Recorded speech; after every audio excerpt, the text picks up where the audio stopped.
Ok, bueno, pues muy buenas noches a todos. Vamos a hacer un recorrido de la reseña curricular, la preparación que tiene, en este caso, la licenciada Ingrid Tapia, para conocer sus puntos de vista y en un momento dado, pues poder motivar, como yo les decía, poder motivar a más gente a que participe en este tipo de en esta elección que se nos viene encima. Entonces, mientras voy a empezar a leer su reseña curricular. Ingrid de Los Ángeles Tapia Gutiérrez es especialista en servicios legales de alta complejidad en materia electoral, constitucional y civil. Desde que obtuvo el grado de abogada, ha ejercido de manera independiente, enfrentando más de 9,000 litigios con un margen de contingencia adversa menor al 1%. Entre 1998 y 2002 fue abogada externa del Instituto Federal Electoral, donde atendió litigios constitucionales de gran relevancia, como los casos Pemex, Amigos de Fox, sociedades de inversión. Asimismo, participó en el diseño y aplicación de los reglamentos de fiscalización de recursos de los partidos políticos, abarcando gasto ordinario de campaña y específico. También ha representado y litigado la constitución de 5 partidos políticos nacionales, 6 agrupaciones políticas locales, 4 agrupaciones políticas nacionales y 5 partidos estatales. Además, ha impugnado y defendido procesos electorales de candidatos a todos los cargos de elección federal y local sin distinción partidaria. También ha diseñado reglamentos y métodos de elección interna para diversos partidos políticos. Ingrid Tapia ha brindado capacitación a dirigencias partidistas, fracciones parlamentarias de congresos estatales, así como de las cámaras de diputados y senadores, asesorando comisiones legislativas.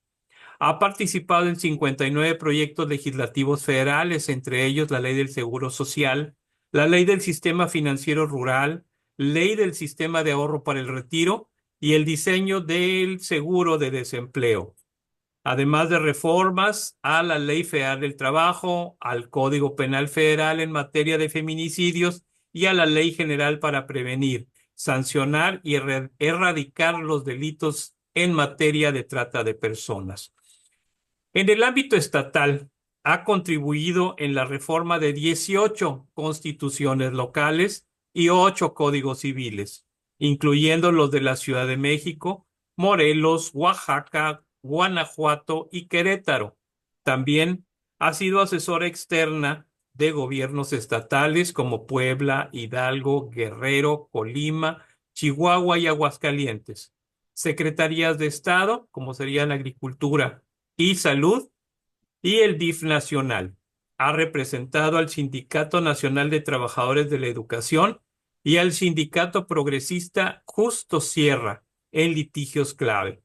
Ha manejado acciones y controversias constitucionales encomendadas por congresos estatales ante la Suprema Corte de Justicia de la Nación sin fallo adverso. Ha impartido más de 600 conferencias en universidades, foros legislativos, organizaciones internacionales y colectivos ciudadanos. Además, ha fungido como juez en la Philip C. Jessup International Law Mod Court Competition, Rondas para México, fortaleciendo su reconocimiento en el ámbito del derecho internacional. En el ámbito académico fue profesora decana de Derecho Romano y Derecho Civil en el ITAM de 1994 al 2014, donde recibió en 7 ocasiones la más alta evaluación para un docente. Actualmente imparte Derecho Electoral en la maestría en Derecho Constitucional de la Universidad Panamericana. En 1990 recibe el Premio Nacional de Ensayo Literario de Conaculta. También ha asesorado al Instituto Juan Pablo II, Red Familia, Early Institute y MUAC en proyectos legislativos relacionados con la maternidad subrogada, cuidados paliativos, aborto, voluntad anticipada y objeción de conciencia, con propuestas para más de 15 estados. Fue miembro del Parlamento Internacional de Mujeres y representante de México ante la ONU en la Cumbre de Población del Cairo en 2014. Es doctora honoris causa del claustro doctoral por sus aportaciones en la defensa de los derechos de mujeres, niñas y niños, y siempre ha combinado su práctica legal con labores como conferencista y comentarista en medios de comunicación. Ella es miembro del Grupo Interdisciplinario de Estudios de Familia de la Universidad Panamericana y activista en iniciativas como la Ley 3 de 3 contra la violencia vicaria de género, violencia de género, perdón, la Ley Vicaria, el Padrón de Deudores Alimentarios y es motor del caso 992. Ingrid Tapia no ha ocupado cargos públicos ni posiciones dentro de ningún partido político y dedicando siempre y exclusivamente al litigio, la academia y el activismo. Y con esto terminamos su repaso curricular y le damos el micrófono a la licenciada para que nos empiece a platicar. Yo había escrito por aquí, perdón, nada más déjame buscar dónde quedó. Algunas preguntas que me hicieron, como por ejemplo, ¿qué vemos en este proceso electoral del Poder Judicial? Voy a decir los 4 puntos que me pasaron. ¿Por qué estamos viendo candidatos de dudosa calidad? ¿Por qué la ciudadanía debe participar? Y en su caso, ¿cómo podría hacerlo? Ahora sí, le dejamos el micrófono. Muchas gracias por estar aquí con nosotros. Al contrario, muy agradecida con Unidos, no Uniendo Caminos. Me siento de verdad muy agradecida por esta invitación y empiezo por la parte mala, ¿no? Yo estoy compitiendo para el cargo de ministro de la Suprema Corte, soy el número 30 en la boleta, por 2 razones. La primera porque debo y la segunda porque puedo. La primera es la más importante de todas. Hoy, derivado de la reforma, vemos que lo que está en peligro no es el Poder Judicial, sino la función judicial, que es muy distinto. La función entendida como la oportunidad que debemos de tener tú y yo como ciudadanos, de cuando tengamos una disputa legal, que de ordinario las disputas legales son muy serias, ¿no? Digamos que cuando uno llega a un tribunal es porque la cosa ya se puso muy difícil de resolver con alguna otra persona, encontremos a un hombre o a una mujer honrada, imparcial, y que de manera pronta o expedita resuelva cuál de las dos hipótesis en contienda es la que acusa mayor probabilidad. Tú y yo tenemos una probabilidad de tener que llegar a un juzgado de 81% a lo largo de nuestras vidas, sea para la sucesión de nuestros padres fallecidos, para un divorcio, para un juicio laboral, un tema de arrendamiento.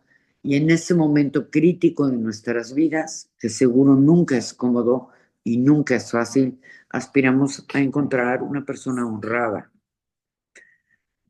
La reforma que dio cauce a esta elección judicial tiene diversos defectos que han sido apuntados por tratadistas y especialistas. Pero si tú me preguntas hoy, Ingrid, ¿cuál es en tu opinión la parte más grave de esta reforma? Pues mi deber es decirte que es que tú y yo, en menos de 60 días, vamos a salir a elegir a quienes deben ocupar los cargos de ministros, jueces y magistrados entre una lista de más de 3,000 personas de las que ni tú ni yo tenemos la menor idea de quiénes son.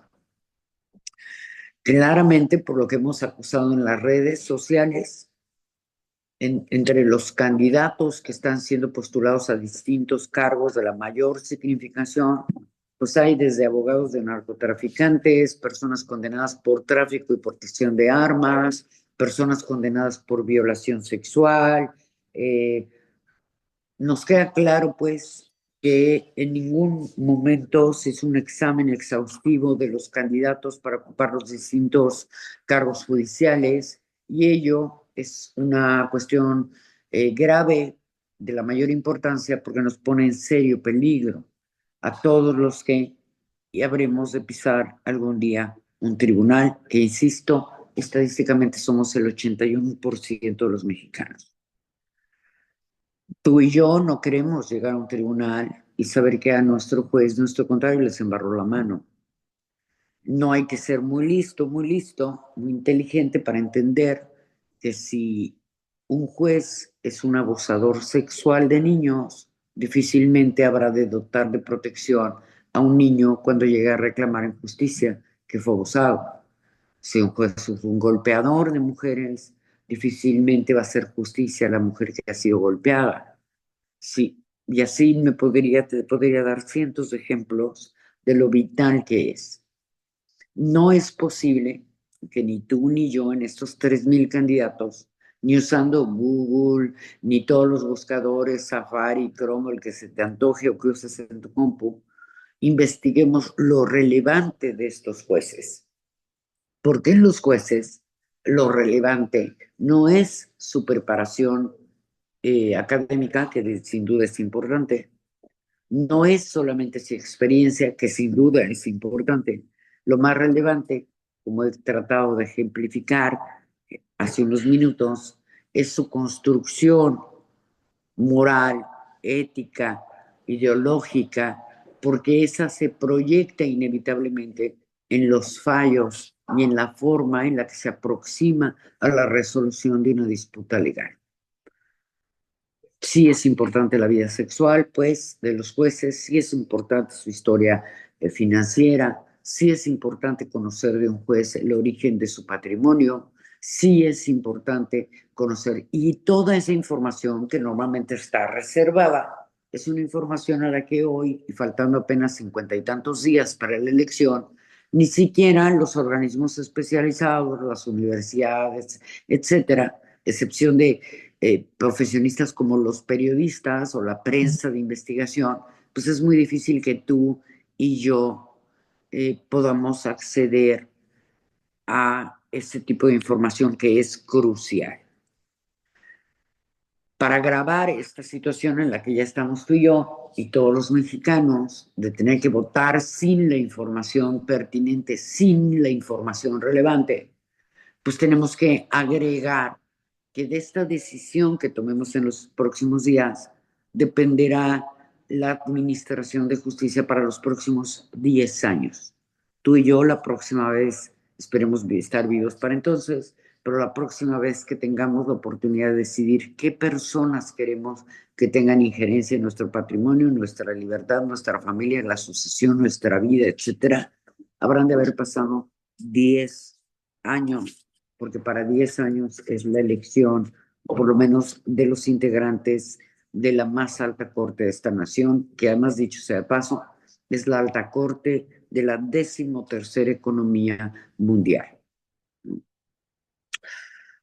Hay muchas, a esto le tenemos que agregar que hay muchas voces que repudian el proceso, que dicen que no hay que ir a votar, que ir a votar es como convalidar este despropósito de la elección. Y pues contra estas voces, yo lo que sostengo y he sostenido de forma muy reiterada e insistente en estos muy pocos días que tengo de campaña, porque yo sí empecé la campaña cuando había que empezarla y no antes. Yo no concuerdo con la idea de que no hay que ir a votar, porque pues en el entendimiento que yo tengo de la democracia, justo la democracia es lo contrario. Es participar, es votar, es vigilar la elección, es promover los medios de impugnación y es decidir. A mí me parece muy descabellado que una gente que se dice demócrata o que dice entender la democracia llegue a la conclusión de que ser demócrata es no votar, porque ni siendo muy laxo en la comprensión del concepto, puedes llegar a semejante conclusión. Todo el mundo también nos dice que esta reacción ya está arreglada. Y solo porque la presidenta de México mandó una lista de candidatos desde el Ejecutivo y el Senado mandó la suya. Pues frente a este argumento, yo trato de explicar en la mayor medida posible que en todo sistema presidencialista, en toda república presidencialista, es bien ordinario, es natural y es esperado que un presidente trate de tener influencia en la conformación del Poder Judicial. Lo que se espera en el sistema presidencial es que el presidente tenga control total del Poder Ejecutivo, control parcial de las cámaras a través de la mayoría de representantes de su propio partido político y que tenga influencia. De hecho, el modelo de elección anterior está previsto para que esto ocurra porque los ministros hasta esta reforma en la mayoría de países se designan a propuesta del presidente de la República y con aprobación del Senado de la República. Esto es el pretexto de yo no voy a ir a votar porque el presidente me mandó una lista de candidatos, pues es un pretexto ineficiente, inaceptable, porque eso es lo normal.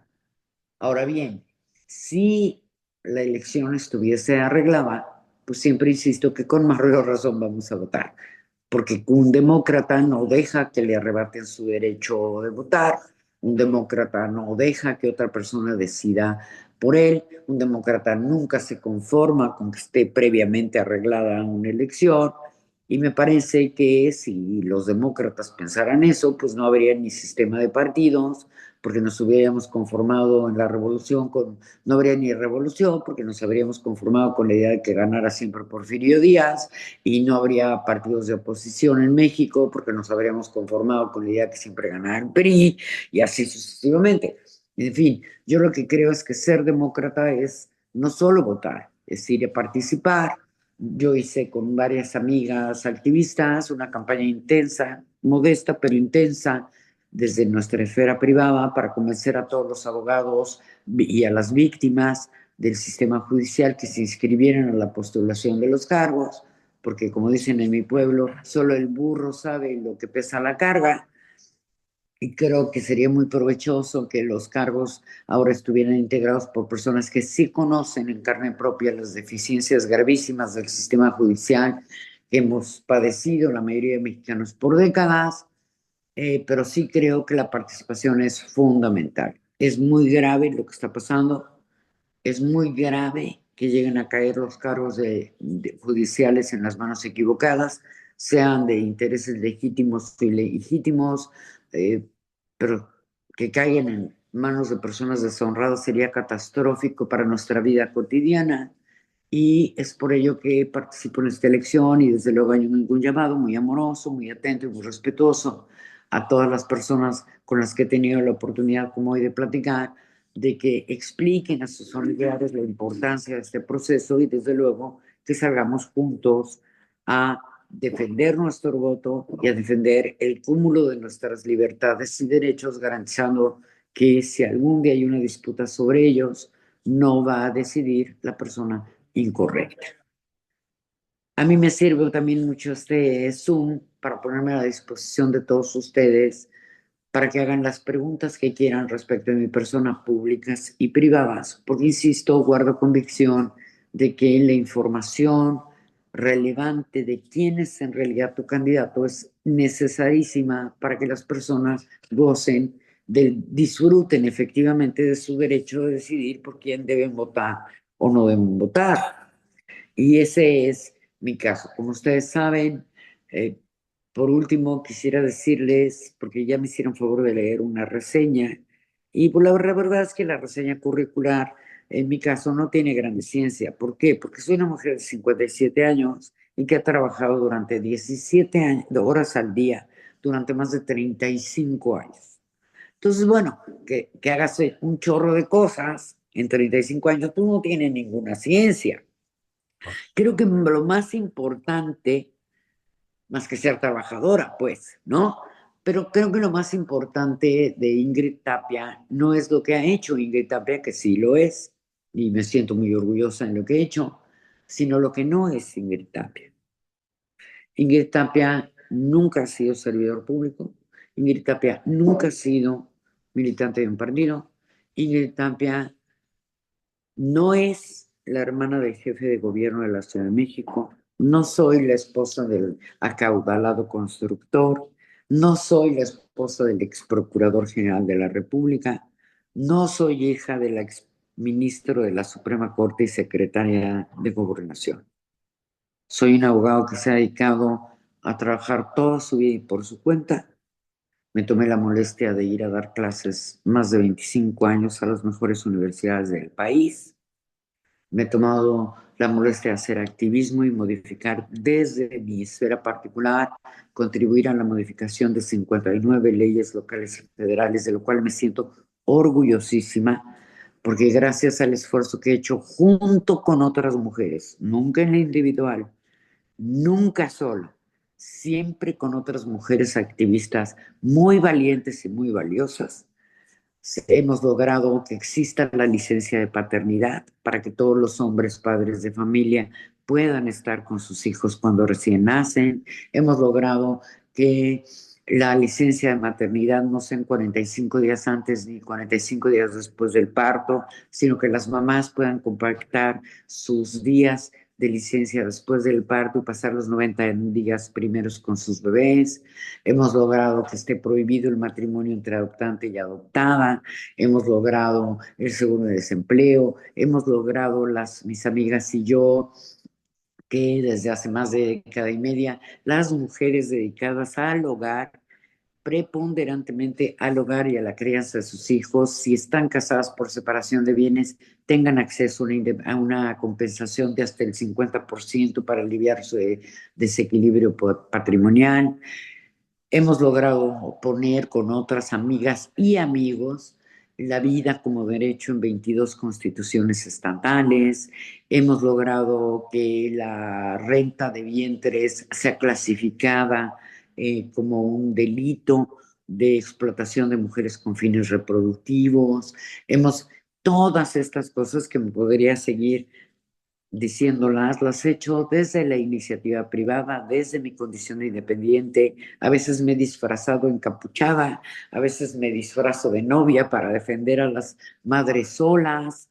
Y no importa lo que yo tenga que hacer, he hecho lo que he podido por atemperar las diferencias entre el que todo lo tiene y el que nada posee, porque creo que esa es la misión esencial del derecho, que esa es la misión esencial de la justicia, atemperar las diferencias entre el que todo lo tiene y el que nada posee. Entonces, quedo a las órdenes de ustedes para que me pregunten todo lo que se les dé su gana. Me dará mucho gusto contestar todas las preguntas porque de verdad entiendo que es necesarísimo el ejercicio de transparencia con los candidatos y que es derecho de todos los ciudadanos saber todo lo que necesitemos de nuestros candidatos. Te paso Perfecto. el micrófono y si me ayudas tú a administrar Sí, las preguntas, quedo a sus órdenes. así es. Vamos a pedir que levanten la mano los que quieran participar y en un momento dado sí les voy a pedir que sean con preguntas directas. No empecemos a contar la historia de México como a veces resulta, sino que sea cuestiones directas. Aquí la licenciada nos está diciendo pregúntenme de lo que quieran. Hasta Entonces, privado, ok, ahí tenemos a todo. Gonzalo. Tenemos la primera manita levantada. ¿Puedes activar tu micrófono, Gonzalo? Ahí está. ¿Qué Adelante, tal? Muy Gonzalo. buenas noches. Buenas Buenas noches. noches a todos. Muchas gracias por la oportunidad. Pregunta directa. ¿Qué opina usted sobre el aguinaldo en las cabezas de los tres poderes? Este es un tema que tengo 13 años investigando. De hecho, la vida me llevó a estudiar un doctorado anticorrupción y es precisamente mi tema de tesis. En el caso específico de los ministros de la Suprema Corte, según ellos se pagan con el transitorio de la reforma constitucional del 127 del año 2009.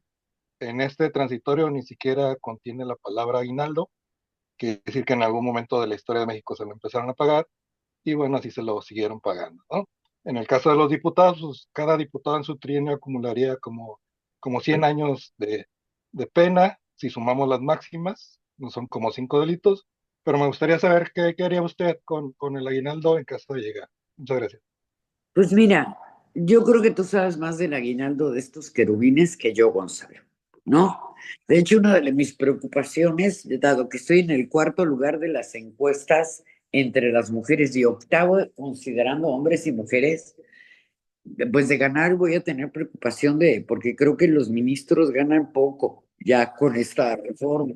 Y vete a saber si me alcancen para mantener a tengo 3 chavalitos en mi casa de más de 85 años que me hago cargo, más mis 3 chavales que ya ahí empiezan a hacerse cargo solos, pero todavía están jóvenes, ¿no? Soy una mujer mayor y madre de adultos jóvenes.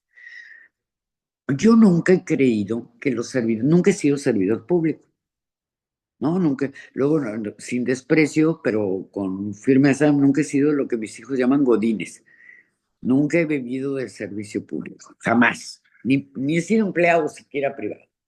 Yo no creo que los servidores públicos deban de ganar poco, y mucho menos los jueces, porque me parece que se alinean los incentivos para que la gente que quiere un salario de pauperado, como los policías y los jueces, cuando ganan poco, estás incentivando con la precariedad de su salario que justifiquen, al menos pretendidamente, sus actos de corrupción. Yo creo que, por ejemplo, un presidente de un consejo de administración de una empresa transnacional importante, la que tuvieras, Bimbo, Coca-Cola de tecnología, tiene menos problemas de lo que tiene un servidor público y gana muy bien. Yo no creo que las personas deban ganar mal. Me preguntas a más, como soy una persona que en el centro de mi vida está mi familia y el trabajo, y tengo enorme aprecio por el trabajo, pues no creo que el trabajo de ningún ser humano debe ser mal remunerado. Y sí creo que entre más difícil el trabajo, más complicado, debe ser mejor pagado. Porque soy una persona, digamos que en términos económicos, liberal, ¿no? Lo que no creo es que los salarios o las prestaciones deben ser discrecionales, que es bien distinto a que sean elevados y fijos, transparentes, a que sean discrecionales. Y a mí me da la impresión de que en el Poder Judicial y en todos los poderes hay partidas presupuestales que se ejercen de forma discrecional, que me parece que eso es indebido. Porque yo, como la Thatcher, no creo que haya dinero público. Para mí todo el dinero es privado y es de los contribuyentes. Y todo servidor público debe dar cuenta precisa y puntual de lo que hace con el dinero de los contribuyentes. Y hay cosas que además, como si fuera yo un europeo, que desde luego no soy porque soy bien mexa, ¿no? Me parecen de pésimo gusto. A mí este tema de, salvo que tengas un cargo de seguridad donde esté comprometida tu integridad, a mí me parece que estos gastos suntuarios de restaurantes y de escoltas, etcétera, no solo me parecen indebidos en términos éticos, me parecen de mal gusto, de muy mal gusto. Entonces, bueno, en mi caso, pues no lo sabrá. Yo la verdad es que si llego a ministro voy a extrañar mucho comer en mi casa porque de ordinario no como en restaurantes y no me gusta comer en restaurantes, ¿no? No tengo estos gustos faraónicos ni estas pretensiones de... La verdad es que no los tengo, soy una persona muy adusta, ¿no? Muy modesta, pero creo que más que combatir el monto de los salarios o remuneraciones, lo que debemos concentrarnos es en combatir la discrecionalidad del uso de las partidas. Alguna vez Laura Magaloni, que es una experta en estudios de la Suprema Corte, hizo un estudio de que los ministros de la Suprema Corte solo en bebidas alcohólicas y alimentos gastaban un presupuesto de 12 millones de pesos al año en el estudio de Magaloni. Entonces, cuando a mí me dijeron que se gastaban eso en alcohol y comida, pues yo llegué a la conclusión de que por eso salían mal las sentencias, han de haber estado bien borrachos cuando las dictaron, ¿no? Yo no veo por qué un ministro deba gastar en alcohol, como por qué los contribuyentes tenemos que pagar el alcohol. Claro, yo no bebo, pues a mí no me hace mal decir eso, pero aun cuando yo bebiese bebidas alcohólicas, me parece muy indigno que habiendo tanta pobreza en un país, 52 millones de mexicanos en pobreza, 32 de ellos bajo la línea de pobreza, estemos pagando el alcohol de cualquier funcionario, ¿sabes? Y si el aguinaldo se están surtiendo como para irse a vivir a Marte con el Musk, pues claro que me va a parecer mal. Claro. Claro que me va a parecer mal. Perfecto. Muchas gracias. Tenemos también aquí, no sé si quedó suficientemente contestada, Gonzalo, tu comentario, tu pregunta. ¿Sí? Para. Lo que pasa es que es un delito, no es legal, no está ninguna norma en el aguinaldo. A eso me refiero, que es ilegal. O sea, ni siquiera es mucho, es ilegal. Oh, Gracias. bueno, ok, ok. Yo coincido, si no está en una norma, yo coincido porque sí creo que ninguna autoridad puede hacer algo que no esté expresamente consignado en una norma. En eso coincido con Gonzalo. Ok, muy bien. Vamos a continuar con el licenciado Joan Ochoa, que también está levantando la mano. Adelante, activa tu micrófono, por favor. Gracias, muy buenas noches. Antes que nada, un gusto, doctora, haberla escuchado y ahorita analizando un poquito su trayectoria, su vasta trayectoria y siendo muy respetuoso de esa trayectoria, me gustaría hacerle algunos comentarios. No sé si le habrán informado, pero la organización Uniendo Caminos, al cual tengo el gusto de formar parte, somos pues una organización que hace activismo jurídico, doctora. Sí, Entonces, para nosotros sí es muy, muy importante respecto al tema de algunos temas en los que trabajamos principalmente. Tuvimos la oportunidad por ahí de manejar temas como la incorporación a la Guardia Nacional, libros de texto gratuitos, etcétera. Algunos de estos temas llegaron hasta la Suprema Corte de Justicia y se conjuntaron con acciones de inconstitucionalidad que, bueno, dieron resultado en 2023 sobre la inconstitucionalidad de las mismas. Mi pregunta es muy específica porque tenemos temas demasiado relevantes actualmente. Por ejemplo, el tema de la prisión preventiva oficiosa.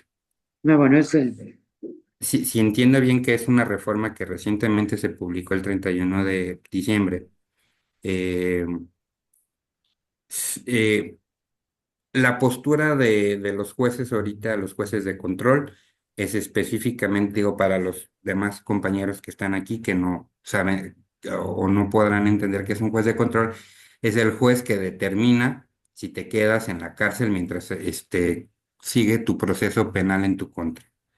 Sin embargo, ahorita estamos justamente haciendo amparos para la inaplicación del segundo párrafo del artículo 19 por la inconvencionalidad de la misma, toda vez que todavía se supone que no deben surtir sus efectos como tal.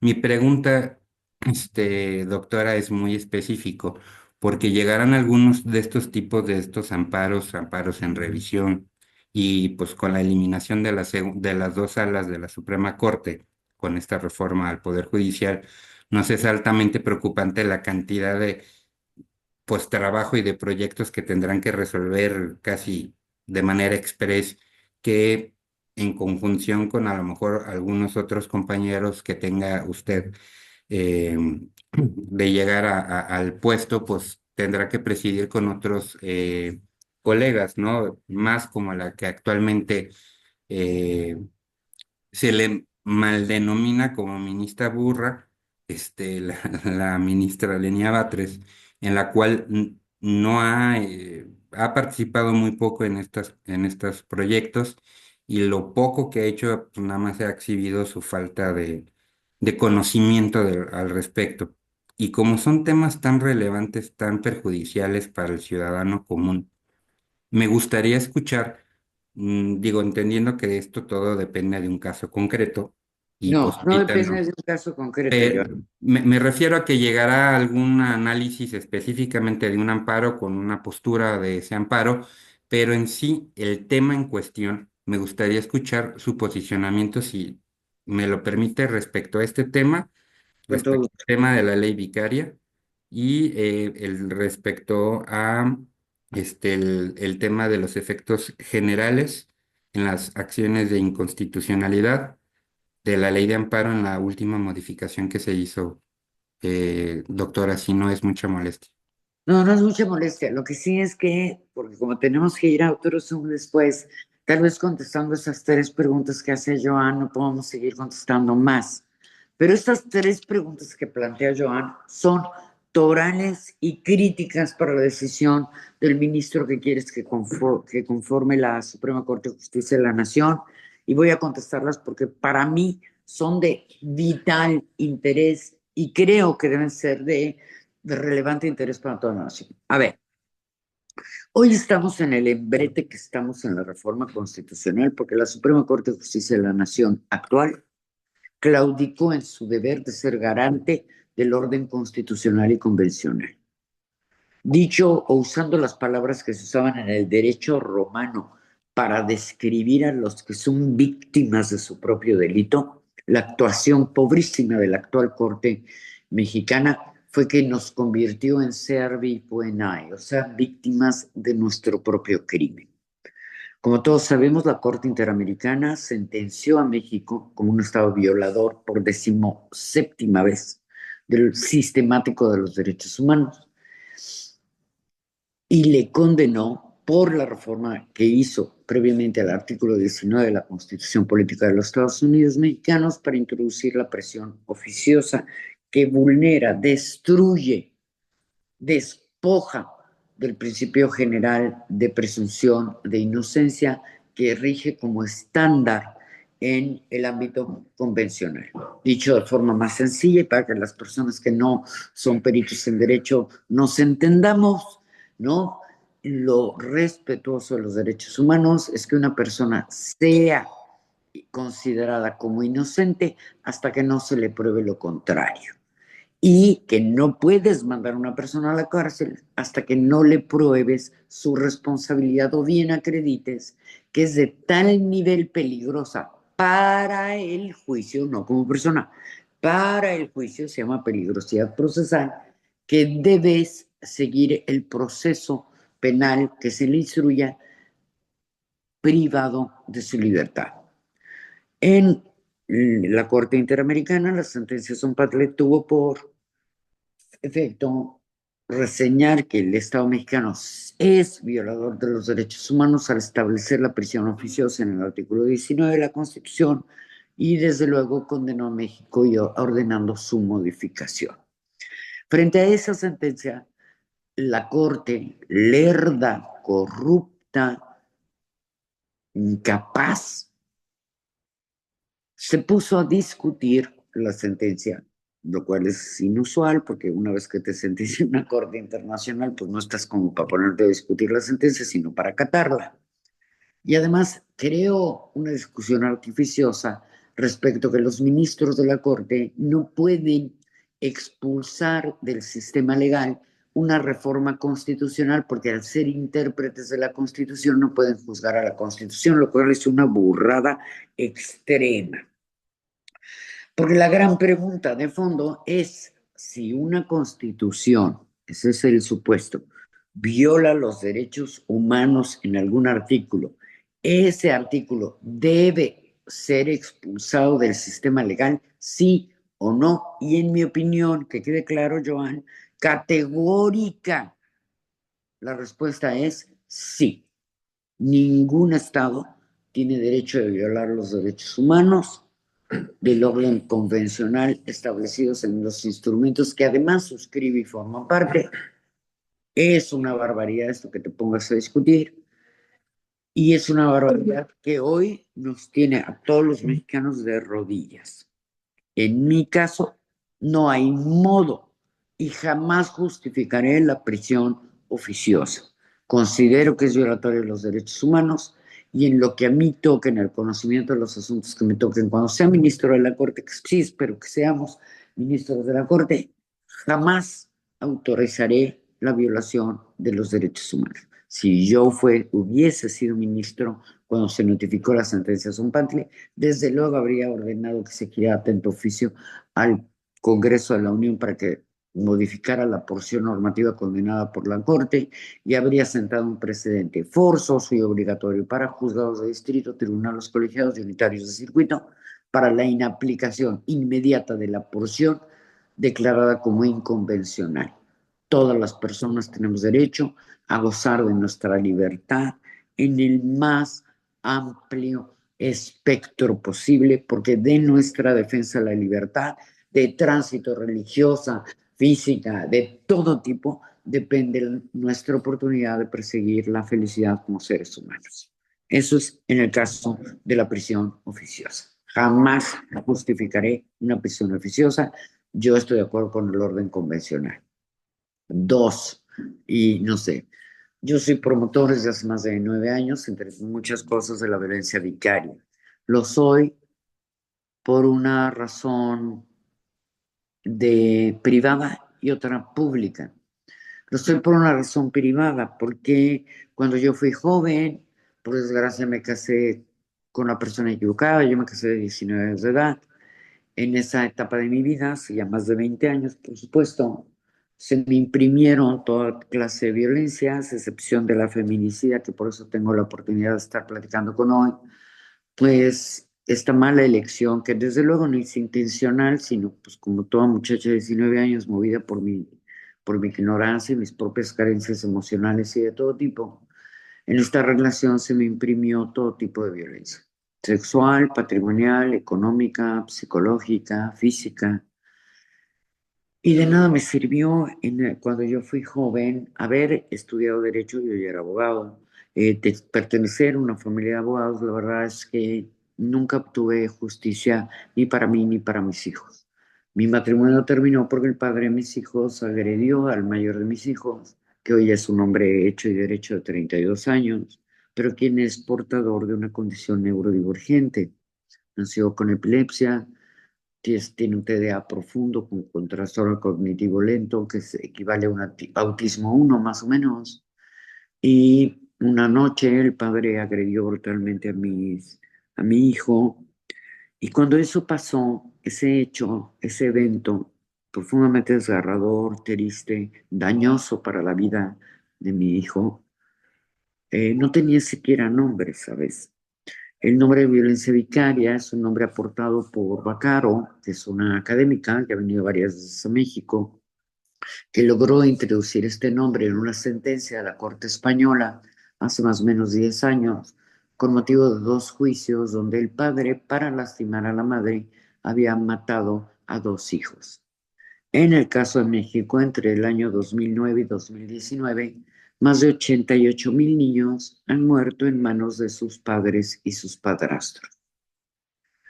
Y esa es la razón por la que, con mucho entusiasmo, con muchas mujeres que entienden la necesidad de proteger a los niños de México y de garantizar una vida libre de violencia a las mamás de los niños, que he impulsado las reformas en materia de violencia vicaria. Dicho esto, no estoy de acuerdo en la forma que se han redactado por un problema de taxatividad, pero estoy seriamente inconforme con un conjunto de criterios de interpretación jurisprudencial que ha emitido la Corte y que ha permitido la sustracción de las madres. Fundamentalmente, hoy tengo dos amicus curiae y un amparo, que es el 15586, diagonal 2024, en trámite ante la Suprema Corte de Justicia. Es la facultad de atracción, me parece que 57, diagonal 2025, donde le solicitamos a la Suprema Corte que reconozca el derecho de toda persona, hombre o mujer, desde luego, de poner a salvo a sus hijos y poner a salvo a su propia persona. Porque nos parece que esta memoria de estos 88,000 niños muertos es una razón suficiente para que todas las personas de bien y decentes salgamos a proteger a los niños y le demos a las personas la oportunidad de, en caso de estar en peligro, ponerse a salvo. Ese es el tema de la violencia vicaria, que soporto ampliamente por esas razones que les explico, que partes son públicas y partes privadas. La tercera no me acuerdo cuál era, Joan. ¿Me la repites, por favor? Sí, con todo gusto. Era la prisión preventiva, la ley vicaria y el tema de la inconstitucionalidad sobre la reforma que hubo para quitarle los efectos generales. Ok. Esta es la parte tercera. Fíjate qué importante, yo olvidándola. A ver, esta es la parte más relevante y yo creo más peligrosa de la reforma después del hecho de que tenemos que salir a votar sin conocer a nadie. Lo que prevé esta reforma constitucional, que operó además esta parte de modificación de la Constitución del 105, 107 y 103 con posterioridad al tema de la elección judicial, es que se prive de efectos generales en las suspensiones en las acciones de inconstitucionalidad y controversias. Esto significa, para que me entiendan, regresar a algo que los abogados llamamos la fórmula Otero. Esto es, que los juicios de control constitucional, los sentenciados en los juicios de control constitucional, solo surtan efectos para las partes que litigaron en el juicio y no puedan prevalerse. Está tan mal la actual Suprema Corte, ¿no? Y tan mal esta reforma, que ni siquiera han recalado en esta parte, pero además lo están usando de forma ideologizada y facciosa. Si tú privas de efectos generales a los medios de control constitucional, sobre todo en el ámbito de las acciones y las controversias, lo que vas a producir es la desprotección de los derechos natural o esencialmente colectivos, como son los derechos ambientales, los DESCAS, que le llamamos en el ambiente o en el entorno internacional. El problema es que, a pesar de que hizo esta reforma, la Suprema Corte sigue dotando de efectos generales a sentencias que fueron dictadas previamente, como estamos hablando del caso de aborto, de la sentencia de Coahuila. Este va a ser uno de los grandes temas porque a través de la suspensión general es como las cortes en el mundo, no nomás la mexicana, pueden avanzar en la protección general de los derechos humanos. Le llamamos esto progresividad. Como nadie ha hecho caso de esta reforma y no la han entendido los que están encargados de administrarla, justamente Joan apunta a un tema de mucho interés, porque uno de los aspectos de mayor relevancia para la próxima Corte será establecer qué sentencia, si en verdad debe prosperar esta reforma y en qué caso sí o no, porque si de concederse en los términos que se obsequió, nuevamente, como en el caso Son Pantele de la prisión oficiosa, nuevamente estamos violando el orden convencional porque no estamos reconociendo los derechos económicos, sociales, culturales y de salud de la población en general. ¿Me expliqué?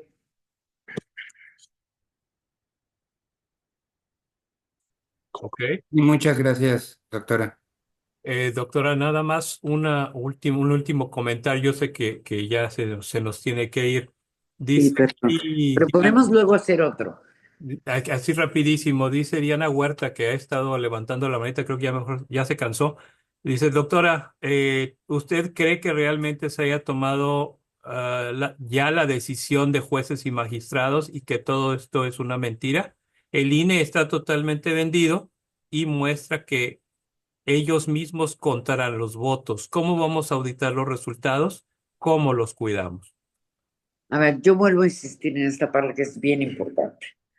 Si está arreglada la elección, con mayor razón tú y yo vamos a salir a votar, porque no nos vamos a quedar picándonos los ojos ni sacándonos los mocos mientras alguien decide por ti. Con mayor razón vamos a competir, con mayor razón vamos a salir a votar, con mayor razón, porque esa es la esencia misma de la democracia y esa es la esencia misma de la defensa de las libertades. ¿Correcto? Perfecto. No se pueden computar los votos en casilla.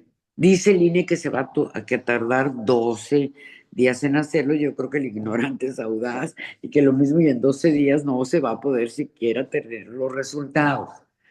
Como no hay representantes de partidos, porque no hay partidos hipotéticamente, y no nos dejaron a los candidatos tener representantes, lo único que podemos aspirar es a promocionar tú y yo que las personas de bien que no tengan una afiliación de partido antes del 7 de mayo vayan y se inscriban como observadores electorales.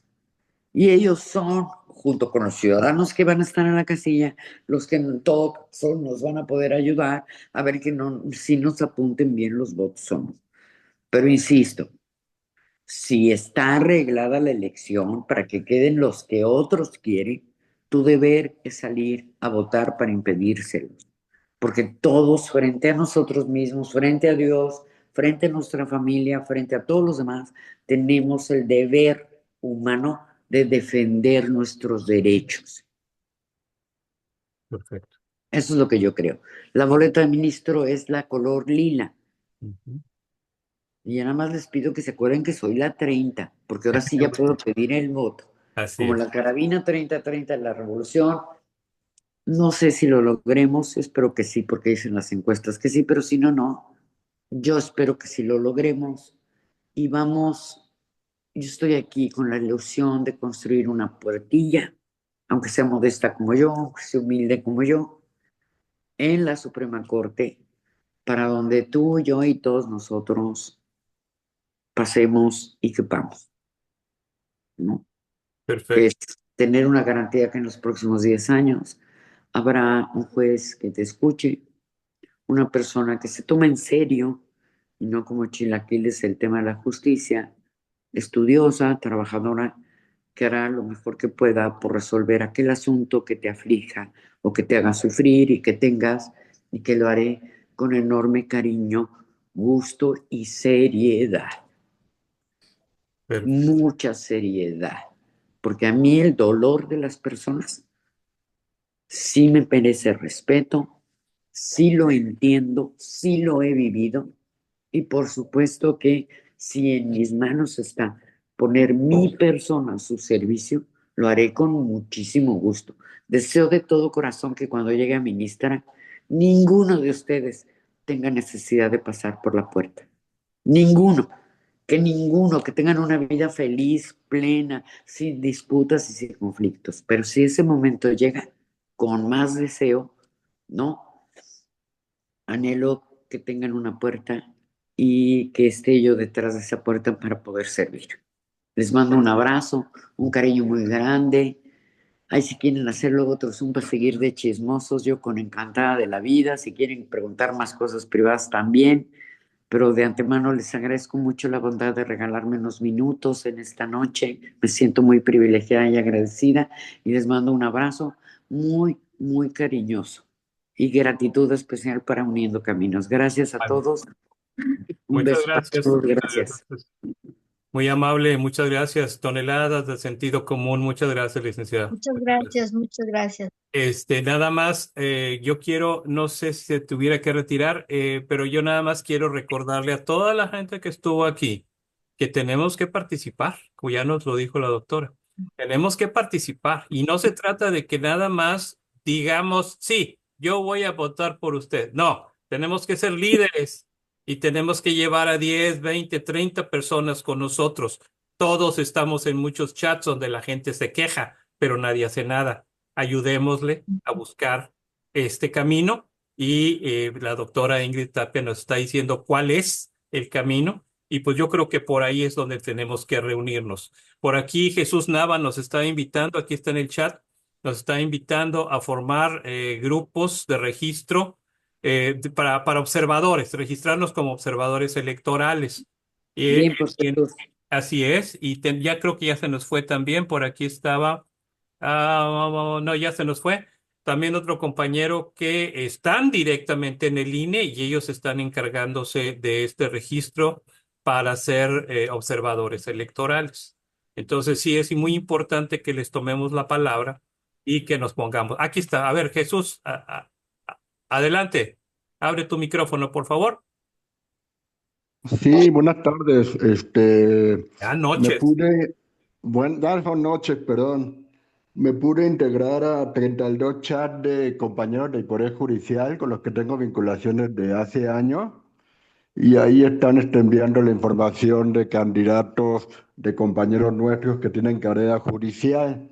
Entonces nos estamos dando a la tarea de elaborar listas por estado, para que la gente conozca buenos aspirantes con tarea judicial, gente conocida, gente que salió con nosotros a las calles a protestar. Y algo que no han mencionado aquí es que ellos tienen una fuerte fiscalización por parte del INE. No pueden meter dinero, no pueden contratar nada, los que están vigilando. Acompañé a algunos compañeros a la plaza pública y estaban los del INE vigilando, habían como 8 personas del INE. Entonces, pues la única manera de que ellos lleguen, porque algunos de ellos incluso están en funciones, o sea, están saliendo a esta campaña para obtener el puesto o el cargo que ya ocupan, es que nosotros los podamos apoyar. Sí, entonces mucha gente me ha criticado, me ha dicho de cosas, pero yo creo que solución, que la mejor opción es estar informado y manifestar un voto informado, ¿no? Y pues esto es cuanto, les agradezco que me hayan dado la palabra y espero que se puedan sumar a esta campaña. Perfecto. Gracias. Muy bien. Acuérdense, el número 30 es Ingrid. Claro, ya está Número anotada en la lista, ¿eh? para todos. Es que están Ya preguntando cuenta también con acá en todo el nuestro chat. apoyo. Ok, perfecto. La vamos a hacer ganar. Pues Gracias a todos. muchas gracias, Bendiciones. Ingrid. Buenas noches. Quedan nuestros contactos. Miren, les presento a mi hijo Pepe. ¡Hey! Perdón, ya la tengo que llevar a otro lado, pero Adelante, adelante, perdónanos. Ya sabes que esto no la tiene robo, fin. ¿eh? Eso no Gracias tiene por fin. su bondad. Gracias. Muchas Bye, gracias. bye. Muchas gracias. Hasta luego. Gracias. Muchas gracias a todos. Buenas noches. Que se Gracias, mantengan en buenas noches. contacto para seguirles avisando. Incluso la idea es que junto con el 30 de Ingrid tengamos ya completa la boleta con el 30, con el, no sé, los que sean color verde, porque ya hemos encontrado muchos en color amarillo y en color rojo que no son nada recomendables. Entonces queremos hacer toda la listita para que la gente ya lleve su chafa, como dicen aquí en Yucatán, ¿cómo se llama? Su acordeón para contestar el examen allá. Y eso es nada más en esta elección. Tenemos que trabajar en todos los demás y ahí es donde nos dice Jesús que ellos ya están trabajando por estado sobre todos ellos. Jesús nos va a ayudar a compartir eso, para que, digo, nosotros también vamos a validar, pero eso es muy importante para poder, pues ayudar a la gente a que se acerque, ¿sí? A ver, José Ángel, buenas noches, adelante. Buenas noches, Ricardo. Como platicábamos en la tarde con Gerardo Velázquez, Así, Unidos Somos Futuro también está haciendo la misma chamba y vamos a estar trabajando ahora con Uniendo Caminos y estamos trabajando con Ciudad Ideal y estaremos trabajando con cuantos grupos sean afines y sean confiables, porque Así. no podemos dejar que nos cuelen alguna propuesta impropia para claro. poder tener acordeones para la Suprema Corte, para el Tribunal Disciplinario, para los Todas las magistrados y los jueces y para todos. Entonces es un trabajo que tenemos que hacer entre todos. Algunos están en Mérida, otros estamos en la Ciudad de México, tenemos otros muchos grupos que están repartidos en toda la República y todos tenemos que sumar porque lo que tenemos que hacer es rescatar al país, rescatando primero al Poder Judicial. Sí. Si nos quedamos mirando, no vamos a poder Exacto. hacer nada en muchos años, vamos a perder todas las libertades. Así que es. Sí, no podemos seguir quejándonos, digo, hay que echarle para adelante. Gracias, toda Ricardo. energía que se va en estar quejándonos y compartiendo memes absurdos todo el día, pues se tiene que convertir en acciones. Y eso el jueves nos vamos a ver por allá, ya lo platicamos, para seguir definiendo estas acciones, para que la gente ya tenga un caminito para dónde seguir y que todos participemos. Y en la confianza, como tú dices, de que ya revisamos perfectamente perfiles y tenemos las bases como para decirles, estos son malos, estos, pues si quieres, pero te recomendamos estos. Esa es la idea. Y aquí está Miguel García, que es también paisano tuyo. Sí. Y también estamos en las mismas. Así perfecto, que, perfecto. Muy bien. Pues muchas gracias. Entonces, vamos a dejar aquí. A ver, perdón. Salud.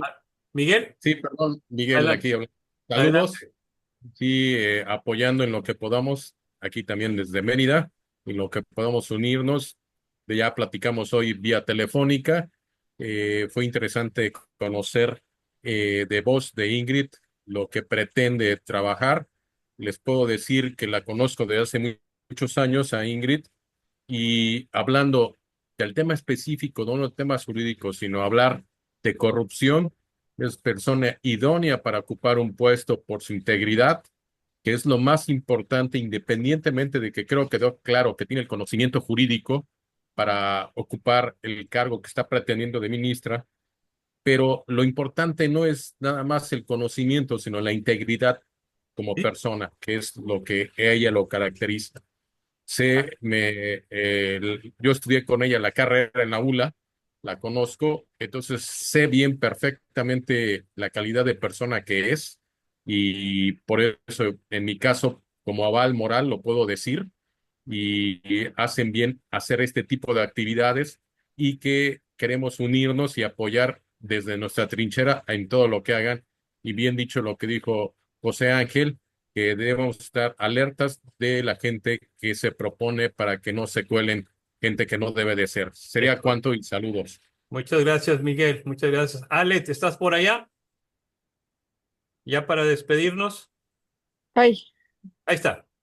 ya, perdón, sí pensé que estaba cerrado el micrófono. Sí, sí estoy. Pues bueno, yo también tengo el honor y la bendición de conocer a Ingrid. Ella fue mi maestra en el 2017, 2018, cuando empecé en el activismo pro vida y pro familia, que nos dijeron que no podíamos estar defendiendo la vida con argumentos religiosos. Y bueno, y tampoco es así como mi carisma, porque sí soy católica, pero soy católica conversa. Entonces, en ese aspecto de teológico soy muy salvaje. Entonces, me vino muy bien esa capacitación jurídica que tomé en su despacho jurídico. Fueron varios talleres que nos dio intensivos de argumentación jurídica y yo puedo decirlo en primera persona que cada vez que le hablé para pedirle ayuda, porque cuando teníamos alguna amenaza en Veracruz de uniones civiles, que de aborto, que de la alerta de género, que en Veracruz se levantaron varias alertas de género y que lamentablemente esas alertas de género, lejos de ayudarnos a las mujeres, era para solamente presionar en cuestiones ideológicas. Siempre encontré en ella una maestra, una amiga, una consejera y nunca me cobró un peso, porque ella siempre me dijo que por lo que se cree no se cobra.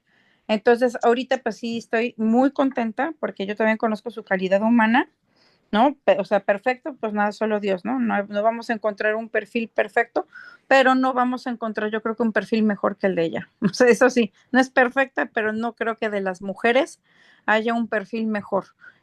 Junto con Ricardo y unos compañeros hicimos un análisis de los 64 candidatos. No está terminado y me gustaría mucho intercambiar esa información con los compañeros que también lo están haciendo.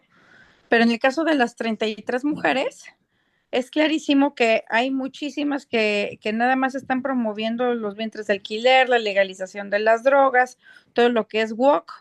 Y nosotros lo que necesitamos es una corte que se dedique más que en cosas ideológicas a atender seguridad, familia, cuestiones laborales, lo que son las verdaderas necesidades de los mexicanos. Entonces, nada más les agradezco muchísimo que hayan tenido a bien conocerla y como ella dice, si hay el interés por hacer otra reunión en Zoom, díganme y con muchísimo gusto la calendarizamos. Perfecto. Bueno, pues ahora sí, muchas gracias a todos. Voy a terminar esta sesión de Zoom justamente en este momento. Les pedimos que estén atentos a las redes para poder volver a contactarnos lo más pronto posible porque esto ya va de bajada. Gracias. Muchas gracias a todos. Gracias, buenas noches.